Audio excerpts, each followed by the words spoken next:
आणि सुरुवातीला बातमी आहे देवेंद्र फडणवीस यांच्या दौऱ्याच्या निमित्ताची।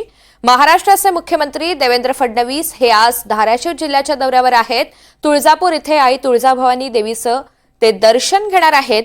सध्या तुळजाभवानी देवीच्या मंदिराचं जीर्णोद्धाराचं काम सुरू आहे। त्याचबरोबर मंदिराचा विकास आराखडा मंजुरीसाठी सरकार दरबारी आहे। तसंच तुळजापूर येथील ड्रग्ज प्रकरण ताजं असल्यामुळे मुख्यमंत्री देवेंद्र फडणवीस यांचा हा दौरा महत्त्वपूर्ण मानला जातोय।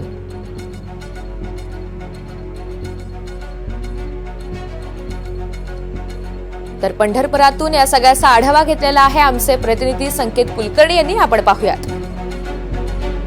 पैकी एक असणाऱ्या जगन्नाथपुरीचे काल दर्शन घेतल्यानंतर राज्याचे मुख्यमंत्री देवेंद्र फडणवीस आज पंढरपूरमध्ये विठ्ठल दर्शनासाठी येत आहेत। देवेंद्र फडणवीस हे आपल्या कुटुंबियांसह मुख्यमंत्री झाल्यापासून पहिल्यांदाच पंढरपूरमध्ये विठ्ठल दर्शनासाठी येणार आहेत आणि यासाठीची तयारी खरं तर आता विठ्ठल मंदिरामध्ये झालेली दिसते। मंदिराच्या जतन आणि संवर्धनाच्या कामाची पाहणी देखील देवेंद्र फडणवीस या निमित्तानं करणार आहेत। आज दुपारी 12:15 वाजता देवेंद्र फडणवीस हे पंढरपुरात विठ्ठल दर्शनासाठी येतील। त्यापूर्वी सकाळी 11 वाजता तुळजापूरमध्ये महाराष्ट्राची कुलस्वामिनी असणाऱ्या तुळजाभवानीचे दर्शन घेतील।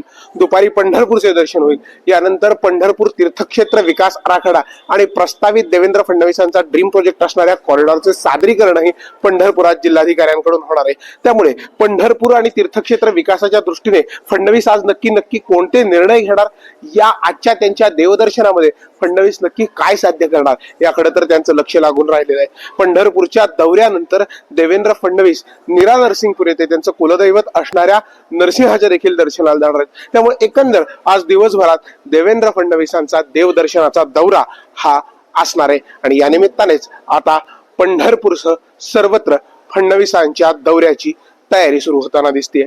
व्हिडिओ जर्नलिस्ट राजू मिसाळसह संकेत कुलकर्णी, NDTV मराठी, पंढरपूर।